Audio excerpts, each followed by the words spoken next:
നമസ്കാരം. നമ്മുടെ royal Enfield വണ്ടികൾക്ക് പറ്റിയുള്ള കുറച്ച് ഹെൽമെറ്റുകൾ വന്നിട്ടുണ്ട്. അതൊന്നും നോക്കിയാലോ.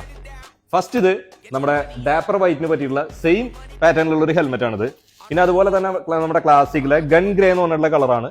ഒരു ബ്ലാക്കും അതുപോലെ തന്നെ ഗ്രേ കളർ ആയിട്ടുള്ള ഒരു കോമ്പിനേഷനിൽ വന്നിട്ടുള്ളതാണ്. അതിന് പറ്റിയുള്ള ഫുൾ ഫേസ് ഹെൽമെറ്റും ഹാഫ് ഫേസും നമ്മുടെ കയ്യിൽ സ്റ്റോക്ക് ഉണ്ട്. നമ്മുടെ ക്ലാസിക് 350 മെഡലിയം ബ്രോൺസിന് പറ്റിയിട്ടുള്ള മെഡലിയം ബ്രോൺസ് എന്ന് പറഞ്ഞ ഷെയ്ഡ് സെയിം സ്യൂട്ട് ആയിട്ടുള്ള കളർ ഹാഫ് ടൈപ്പ് ഹെൽമെറ്റ് വരുന്നുണ്ട്. പിന്നെ അതുപോലെ തന്നെ മദ്രാസ് റെഡ് ക്ലാസിക് മദ്രാസ് റെഡിന് സൂട്ട് ആയിട്ടുള്ള ഡ്യൂൾട്ടോൺ കളറിൽ റെഡും ബ്ലാക്കും ആയിട്ടുള്ള കോമ്പോയിൽ വരുന്നുണ്ട്. ഹാഫ് ടൈപ്പ് ഹെൽമെറ്റ് ആണ്. അപ്പൊ നമ്മുടെ മീറ്റിയോർ ഫയർബോളിനൊക്കെ ഉള്ള റെഡ് ആയിട്ടുള്ള ഹെൽമെറ്റുകൾ നമ്മുടെ കയ്യിൽ സ്റ്റോക്ക് ഉണ്ട്.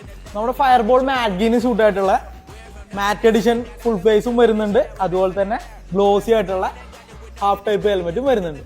അപ്പൊ നമ്മുടെ ഹണ്ടറിന്റെ ഡാപ്പർ ഗ്രീൻ എന്ന് പറഞ്ഞിട്ടുള്ള കളറിന് സൂട്ട് ആയിട്ടുള്ള ഒരു ഹെൽമെറ്റ് ആണിത്. അപ്പൊ നമ്മുടെ ഇന്റർസെപ്റ്റർ കാനിയോൺ റെഡിന് പറ്റിയ കോപ്റ്റർ ഹെൽമെറ്റ് വരുന്നുണ്ട്. സെയിം സ്യൂട്ട് ആയിട്ടുള്ള കളർ ഹാഫ് ഫേസ് തന്നെ ഫുൾ ഗ്ലാസ് ആയിട്ട് വരുന്നത്. അപ്പൊ നമ്മുടെ സ്റ്റെല്ലർ മാറ്റ് ബ്ലാക്കിന് പറ്റിയുള്ള ഹെൽമെറ്റ് ആണ് നമ്മുടെ കയ്യിലിരിക്കുന്നത്. നമ്മുടെ സ്റ്റാൻഡേർഡ് 350ക്ക് പറ്റിയ ക്രോസ് എയർ എന്ന് പറഞ്ഞിട്ടുള്ള ഹെൽമെറ്റ് ആണ് സെയിം പാറ്റേണിൽ വരുന്നത്. അപ്പൊ ഇത് മാത്രമല്ല, നമ്മുടെ കയ്യിൽ ഒരുപാട് വെറൈറ്റി ഹെൽമെറ്റ്സ് ഉണ്ട്. സ്ഥലം അറിയാലോ, തൃശ്ശൂരുള്ള ടാക്സ് ബൈക്സിന്റെ പാട്രാഗിൽ ഷോറൂമിലാണ്.